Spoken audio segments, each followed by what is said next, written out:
ఈరోజు మన బొమ్మ 8వ రోజుకు మహాన్నదాన కార్యక్రమం జరిగింది. దానికి ముఖ్య అతిథులుగా కోనేరు పూర్ణ గారి చేతితోటి అన్న ప్రసాదం ఓపెన్ చేయడం జరిగింది.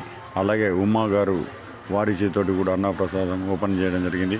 పిడుగ్ గారు వారి చేతితో కూడా అన్న ప్రసాదం ఓపెన్ చేయడం జరిగింది.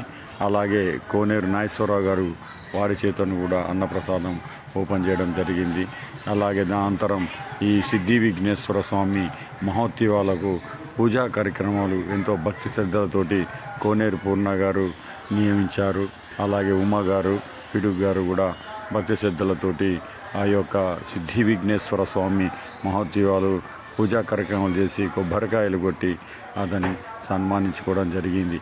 కోనేరు పూర్ణ గారికి పీకే కృష్ణ గారు అలాగే మనం సన్మానించుకున్నారు. వీరందరూ కూడా త్రిమూర్తులు, అలాగే అలుగోలు రాజు గారు, వినేష్ గారు, మంచినీళ్ళ విజయ్ గారు తదితరులు కూడా సన్మానించుకున్నారు.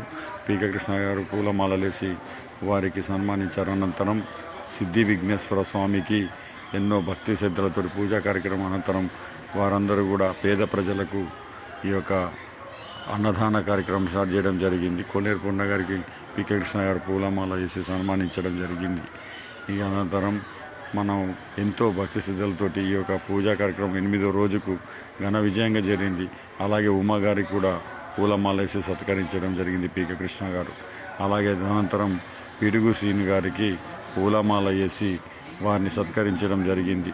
తదనంతరము అన్నదాన కార్యక్రమానికి ప్రారంభించడానికి సిద్ధపడ్డాము. కాబట్టి ఈ కార్యక్రమాలు కూడా ఎంతో ఘన విజయంగా ఇప్పటికి 8 రోజుల నుండి కన్నుల పండగగా ఎంతోమంది జరుగుతుంది. రోజుకు 250 మంది నుండి 350 మందికి మనం అన్నదాన కార్యక్రమం ఏర్పాటు చేస్తున్నాం. జై బోలో గణేష్. పీకే న్యూస్ ఛానల్ని సబ్స్క్రైబ్ చేయండి. Thank you.